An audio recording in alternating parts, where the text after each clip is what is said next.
National commission for women के द्वारा अभी शुरू किया गया है कानूनी सहायता क्लिनिक।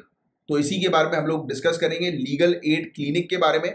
तो महिलाओं के लिए कानूनी सहायता को और अधिक सुलभ बनाने के लिए राष्ट्रीय महिला आयोग यानी कि नेशनल कमीशन फॉर वुमेन द्वारा दिल्ली राज्य विधिक सेवा प्राधिकरण, Delhi state legal service authority के सहयोग से एक कानूनी सहायता क्लिनिक, एक लीगल एड क्लिनिक का आरंभ किया है। तो लीगल एड क्लिनिक जो है वो क्या प्रोवाइड कराएगा, नाम से हमारे लीगल एड, तो जो महिला है उनको सहायता करेगा कि जैसे कि फॉर एग्जांपल कोई पीड़ित महिला है, उनको अगर केस लड़ना है तो उससे रिलेटेड उनको एडवाइस करेगा, केस लड़ने में उनकी मदद करेगा, उनको वकील जो है वो हायर करके देगा, राइट। तो ये पूरी हेल्प जो है वो करेगा ये क्लिनिक, राइट। और ये क्लिनिक महिलाओं को मुफ्त कानूनी सहायता देकर महिलाओं की शिकायत के समाधान के लिए एक सिंगल विंडो, एकल खिड़की सुविधा के रूप में कार्य करेगा। तो यहां तक आपको बात समझ में आ गई कि ये क्लिनिक जो है वो उसका काम क्या है, इस क्लिनिक को जो है वो किसने शुरू किया है। तो राष्ट्रीय महिला आयोग और अन्य राज्य महिला आयोग ने भी इस तरह के कानूनी सेवा क्लिनिक स्थापित करने की योजना मतलब बनाई है और बना रहे हैं।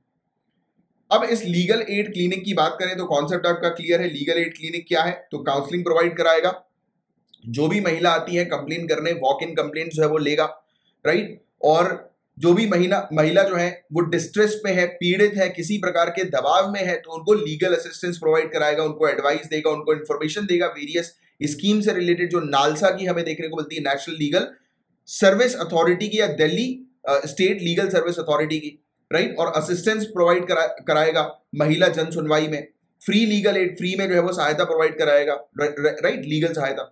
और मैट्रिमोनियल केसेस, जो केसेस हम लोग को शादी विवाह वगैरह के जो केसेस हम लोग को देखने को मिलते हैं, तो ऐसे जो केसेस आते हैं उसकी सुनवाई भी जो है वो करेगा, उसमें भी जो है मदद करेगा, राइट। और भी दूसरी कंप्लेन जो है वो रजिस्टर होती है कमीशन के पास महिलाओं की, तो उस पर जो है वो कार्रवाई करेगा, काम करेगा, राइट। तो ये इतनी सारी चीजें जो है वो इस क्लिनिक की हम लोग को देखने को मिलेंगी, राइट। तो ये थी कुछ इंपॉर्टेंट चीजें लीगल एड क्लिनिक से रिलेटेड। तो उम्मीद करता हूँ ये चीज क्लियर हो गई होगी। अब बात करेंगे राष्ट्रीय महिला आयोग के बारे में।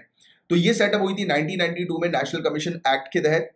इसको सेटअप किया गया था किस पर्पस के लिए, कॉन्स्टिट्यूशनल और लेजिस्लेटिव सेफगार्ड जो महिलाओं को प्राप्त है उसको रिव्यू करने के लिए। मतलब सिंपल शब्दों में कॉन्स्टिट्यूशन के अकॉर्डिंग जो महिलाओं को जो सुविधा प्रोवाइड कराने की बात की गई है, जो सेफ्टी सिक्योरिटी प्रोवाइड कराने की बात की गई, और जो कानून के थ्रू जो महिलाओं को सेफ्टी सिक्योरिटी और जो सुविधा प्रोवाइड की जा रही है, इवन सरकार की वेरियस पॉलिसीज स्कीम्स जो है उसके तहत जो महिलाओं को सुविधा प्रोवाइड की जा रही है, तो उसका बेनिफिट महिलाओं को मिल रहा है कि नहीं मिल रहा है, इस चीज को रिव्यू करने के लिए, इस चीज की जांच करने के लिए इस कमीशन को सेटअप किया गया था, राइट। और ये गवर्नमेंट ऑफ इंडिया को एडवाइस भी देती है, सरकार की जितनी भी पॉलिसीज होती है महिलाओं से रिलेटेड तो उस पर एडवाइस भी देती है ये, right, national commission for women. और नेशनल कमीशन फॉर वुमेन के पास सिविल कोर्ट की पावर्स है, पॉइंट टू बी नोटेड। कौन सी कोर्ट की पावर्स है, सिविल कोर्ट की पावर है। सेंट्रल गवर्नमेंट को ये रिपोर्ट करती है हर साल, तो ये पॉइंट भी ध्यान में रखिएगा। इवन कंप्लेंट्स लेती है ये, सुओ मोटो नोटिस भी जो है वो जारी करती है, यानी कि किसी को अपने सामने प्रस्तुत करने के लिए भी, और खुद ब खुद हम यानी कि किसी को ऑर्डर भी जो है वो दे सकती है अपने सामने प्रस्तुत करने के लिए, समन करने के आदेश भी जो है वो जारी कर सकती है। और खुद ब खुद मैटर जो होते हैं, केसेस जो होते हैं, बिना किसी के कहे, बिना किसी अथॉरिटी के कहे, या फिर अब सिंपल शब्दों में बिना सेंट्रल गवर्नमेंट के कहे, खुद ब खुद केसेस को जो है वो अपने कंट्रोल में कर उस पर कार्रवाई करती है, यानी कि अपने अंडर ले लेती है केसेस को, उस पर कार्रवाई करने लगती है। जहां पर भी महिलाओं के अधिकार जो होते हैं उसका उल्लंघन हो रहा होता है, राइट। और जहां पर भी कानून को सही तरीके से इंप्लीमेंट नहीं किया गया होता है, जहां पर भी पॉलिसी जो है उसको सही तरीके से लागू नहीं किया गया होता है, राइट, जो महिला के वेलफेयर से रिलेटेड हम लोग को देखने को मिलती है, महिला सोसाइटी के वेलफेयर से रिलेटेड देखने को मिलती है, तो उन पर कार्रवाई करती है ये, राइट, खुद ब खुद बिना किसी के कहे। और हालांकि कुछ लिमिटेशंस हम लोग को देखने को मिलते हैं नेशनल कमीशन फॉर वुमेन के अंदर। एक तो पहली बात तो ये सिर्फ रिकमेंडरी बॉडी है, इसके पास कोई भी पावर नहीं है डिसीजन को लागू करवाने की, सिर्फ ये रिकमेंड कर सकती है, कंप्लेन कर सकती है, उसको लागू करवाने के लिए नोटिस जो है वो भेज सकती है सेंटर को, बट खुद से कुछ नहीं करवा सकती। कमीशन के पास कॉन्स्टिट्यूशनल बैकिंग नहीं है, राइट, कोई भी लीगल पावर नहीं है, जैसे कि पुलिस ऑफिसर्स जो होते हैं या कोई विटनेस होता है उसको अपने पास बुलाने की, बट हाँ आज की डेट में ये बुलाती है, right. National commission for women के पास आप जाएंगे तो जैसे कि एक पर्टिकुलर पार्टी कोई कंप्लेन करके गई, तो वो उसकी जो जिसके अगेंस्ट कंप्लेन है उसको अपने साथ पास बुला लेते हैं, बट फिर भी इसका कोई लीगल बैकिंग नहीं है। इसका मतलब है लीगल बैकिंग इस तरह की बुलाने का, क्योंकि लीगल बैकिंग नहीं है तो कल को सामने वाला अगर नहीं आना चाहे तो वो नहीं भी आएगा, वो मना कर देगा, तो फिर आप उसका कुछ नहीं कर सकते, right, this is the thing. Right. तो ये सब पावर जो है उसको देना जरूरी है। कोई भी पावर नहीं है इसके पास लीगल एक्शन लेने की इंटरनल कंप्लेंट्स कमिटी के अगेंस्ट, राइट।